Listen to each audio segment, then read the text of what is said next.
बदलाव जरूर आएगा।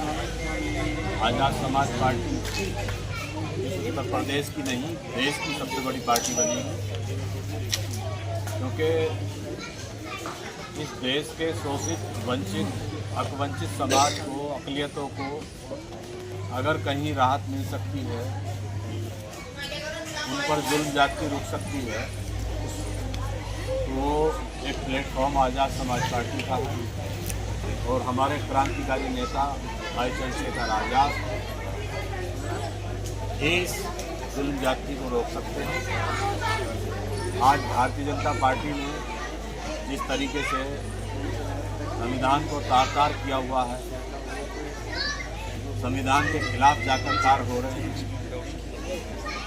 आज जो बुलडोजर चलन चल रहा है, लिया और किसी का भी मकान ढा दिया,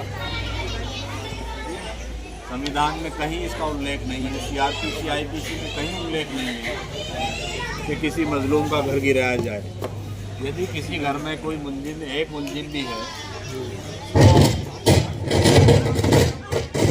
बंद कर दे भैया, ऐसा बंद कर ले भी। तो उस घर को ढहाने के बाद में तमाम उस परिवार के सदस्य को सजा दी जाती है। वो पूरा परिवार सड़क पे आ जाता है, क्योंकि ये जो RSS है, ये इजराइल की तर्ज पर काम करती है। ये बुलडोजर का चलन ये इजराइल से लेके आए हैं।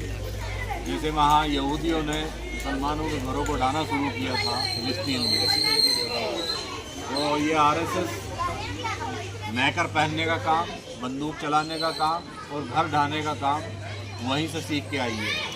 अभी कुछ दिन पहले हमारे प्रधानमंत्री मोदी जी वहाँ गए थे और 2 दिन बाद ही ईरान और इजराइल का युद्ध शुरू हो गया। तो ये RSS जो है यहूदी के नीतियों पर चलती है। जिस तरह से यहूदी मानवता के विरोधी हैं, ऐसे ही RSS के लोग मानवता के विरोधी हैं। ये मुल्क आज अगर बचा हुआ है तो उन सेकुलर मिजाज हिंदुओं की वजह से बचा हुआ है, जो इस देश को सचमुच बचाना चाहते हैं, जो सचमुच इस संविधान की रक्षा करना चाहते हैं। जब तक इस देश में सेकुलर नेता हैं, सेकुलर पार्टियां हैं और ये सेकुलर ताना बाना है, तब तक इस देश को कुछ नहीं हो सकता। एक मौलाना जी ने वो दिया था, वो उसको बैठकर मीडिया पे देते रहते हैं अपने लेक्चर, उसमें मैंने आपकी वो भी पढ़ी थी। वो कह रहे थे कि अगर भारत में ईरान का झगड़ा हो गया तो हम तो ईरान के साथ जाएंगे, भारत के साथ नहीं जाएंगे। आपने उसको कमेंट भी करा था, बहुत अच्छा। और जो जंतर मंतर पर धरना प्रदर्शन दिया सिया समाज के लोगों ने, उन्होंने कहा कि हमारा तो जो है, जो खेमनंग जो हैं वो रहबर है हमारे, वो खा रहे हैं इंडिया का है, खा रहे हैं मक्का ईरान का, जबकि 3000 किलोमीटर ईरान बैठा है। ऐसा ईरान का क्या लेना देना है उसका भारत का? किसने कहा? जो वहाँ पे प्रदर्शन करते जंतर मंतर पे महिलाओं ने, सियाओं ने। ये तो अभी एक CO साहब ने संबंध में भी बयान दिया। CO को नहीं देना चाहिए क्योंकि वो सरकारी आदमी है, लेकिन उससे पहले जो उन्होंने जंतर मंतर पर प्रदर्शन करा था, हाँ। चलो वो अलग बात है। लेकिन आज साहब काशीराम की स्थापना दिवस है।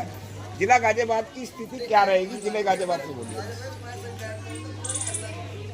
पहला सवाल क्या था आपका?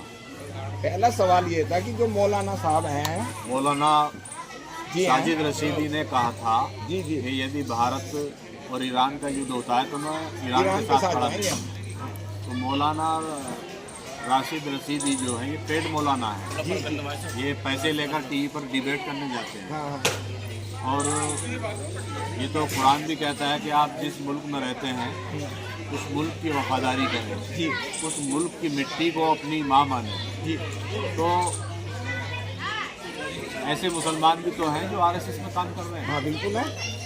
तो मुसलमानों का एक मुस्लिम राष्ट्रीय मंच भी बना रखा है जी, जिसके इंद्रेश कुमार राष्ट्रीय अध्यक्ष हैं। जी। तो ऐसे जो मुसलमान हैं, जो जूता खाने वाले मुसलमान हैं, वो भाजपा में काम कर रहे हैं। जी। और जो जूता चाटने वाले मुसलमान हैं वो कांग्रेस में काम कर रहे हैं। जी।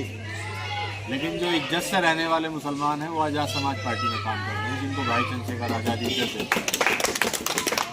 तो मौलाना रशीदी के बयान की मैंने कड़ी निंदा की है और कहा है कि मौलाना रशीदी को पैक करके ईरान में फेंक दिया जाए। बिल्कुल। क्योंकि वो व्यक्ति जो संविधान के विरुद्ध बयान दे रहा है, और जिस मुल्क में रह रहा है, जिस मुल्क का खा रहा है, वो उस मुल्क की मिट्टी से वफादारी नहीं कर रहा, तो उनका बयान बेहद ही निंदनीय है, गलत है। और ऐसा कोई भी मुसलमान जो कहता है, मैं कहता हूं कि कल को यदि ईरान और पाकिस्तान का युद्ध हुआ तो मौलाना रशीदी कहाँ खड़े मिलेंगे? बिल्कुल बिल्कुल सही है। दोनों कंट्री मुसलमान हैं जी तो मौलाना रशीदी कहाँ खड़े मिलेंगे? मैं आपसे पूछता हूँ। नहीं तो ये अवसरवादी मौलाना है। जी ये जितना भाजपा इन्हें पैसा देती है, जितना भाजपा इन्हें चलाती है, ये उतना ही चलते हैं। तो बहुत सारे मुसलमान हैं जो आरएसएस में काम कर रहे हैं। ऐसे मुसलमानों को नजरअंदाज करना चाहिए। ये बहुत ही गद्दार पर इस चीज के लिए जिम्मेदार है कि हम लोग इस स्थिति में कैसे आ गए। माननीय काशीराम जी का जो कारवा था, जो उन्होंने शुरू किया था, वो कारवा उस वक्त शुरू किया था जब अपनी आधी से ज्यादा जिंदगी वो उन चीजों के साथ गुजार चुके थे जिससे वापस जाना किसी भी इंसान को पसंद नहीं होता। वो एक गजेटेड ऑफिसर थे और वो भी एक ऐसे रेप्यूटेड इंस्टीट्यूट में जहां पर जाने के लिए हम लोग को एड़ियां घिसनी पड़ जाती हैं। उन्होंने उस पोजीशन को त्याग कर आप लोग के बीच में आकर एक गुमनाम जिंदगी जी। गुमनाम जिंदगी जीने का मतलब है कि उन्होंने अपना परिवार छोड़ दिया। परिवार छोड़ने के बाद जो इंसान एक गजेटेड ऑफिसर होने के बाद एक सूट बूट और कार में एक ब्लू लाइट में घूम सकता था, वो आप लोग के बीच में एक शर्ट और पैंट में घूमता था साइकिल के ऊपर। तो इससे बड़ा एग्जाम्पल हम लोग के सामने और कुछ नहीं हो सकता कि अपने समाज को आगे ले जाने के लिए हमें संघर्ष किस स्तर तक करना चाहिए। अगर हम उस स्तर को नहीं छू पा रहे हैं तो ये कहीं ना कहीं कमी हमारी अपने लोगों की है। हमें दूसरों पर उंगली उठाने से पहले सबसे पहले अपनी तरफ देखना चाहिए, क्योंकि एक उंगली दूसरे पर उठती है तो चार आपकी अपनी तरफ होती हैं। हम सब लोग बहुत आसान है दूसरों के ऊपर चिल्लाना, दूसरों के ऊपर कहना कि उसने ये नहीं किया, उसने वो नहीं किया, मैं ये कर रहा हूँ, लेकिन आप अपने काम को पूरी ईमानदारी से, और उस ईमानदारी में आपको किसी को एक्सप्लेन करने की जरूरत नहीं पड़ेगी, आपको किसी को भी ये बताने की जरूरत नहीं पड़ेगी कि आपने क्या किया है, वो चिल्ला चिल्ला के बोलेगी। काशीराम जी ने कभी भी ये और 4200 किलोमीटर साइकिल चलाकर आज उत्तर प्रदेश में मेरे जैसे आदमी को खड़े होकर बोलने का औकात बना दी, वरना कौन पूछता था? कुत्ते नहीं पूछते थे हमें। मैंने देखा है, छोटा सा था, मैं हापुड़ का रहने वाला हूं, और हापुड़ अगर दलित समाज में जाटवों की बात करें तो एक दबंग शहर है। दूर दूर तक लोग उनके नाम से उधार खाते हैं। उस शहर में भी मैंने ये देखा है कि ये जो कहते हैं ना सावन में भी बेवकूफी करेंगे लोग, ज्यादातर हमारे समाज के लोग ज्यादा होते हैं। इनको कुत्ते की तरह भगाते थे लोग गांव के बाहर से डंडा लेके, भाग जा मेरे ढोर, जो भी लग जाएंगे। आज इनकी पूजा हो रही है, इनके पैरों में मेहंदी लग रही है, हराम का खाने को मिले तो ऐसे सोचे, लेकिन ये नहीं सोचते कि 600 कम से कम बेलदार तो है, 600 रुपए की मजदूरी छोड़ के वहां जाता है। काशीराम साहब ने ऐसा नहीं सोचा था। काशी तेरी ने कमाई, तूने सोती काम कोम जब आई, लेकिन कहां जागी। एक वाक्य बताने का कोशिश करूंगा। दिल पे मंजिल है मेरी जरूर, मैं चाहता हूं जहां मैं हूं इसके आसपास अम्बेडकर राइट मूवमेंट खड़ा हो जाना चाहिए। जब से चला हूं मंजिल पे मेरी नजर है, मेरी आंखों ने कभी मील का पत्थर नहीं देखा। साथियों, इसी के साथ जय भीम, जय भारत, जय संविधान। आप सबको बहुत बहुत बधाइयाँ, सभी को मेरा क्रांति का जय भीम। साथियों, सभी वक्ता अपनी बात कर चुके हैं, काफ़ी लंबे समय से आप लोग बैठे हैं। मानवर साहब ने जो देश में बहुजन समाज को शासक बनाने की अलग जगाई है, इसी को आगे बढ़ाते हुए माननीय सांसद हमारे राष्ट्रीय अध्यक्ष भाई चंद्रशेखर आजाद जी आगे बढ़ा रहे हैं। मैं आप सब लोगों से यही विनती करता हूँ कि इस कार्य को आप आगे बढ़ाने के लिए पूरा तन मन धन से इस पार्टी को सींचने का काम करें और आपस में भाईचारा बनाकर इस कार्य को आगे बढ़ाएं।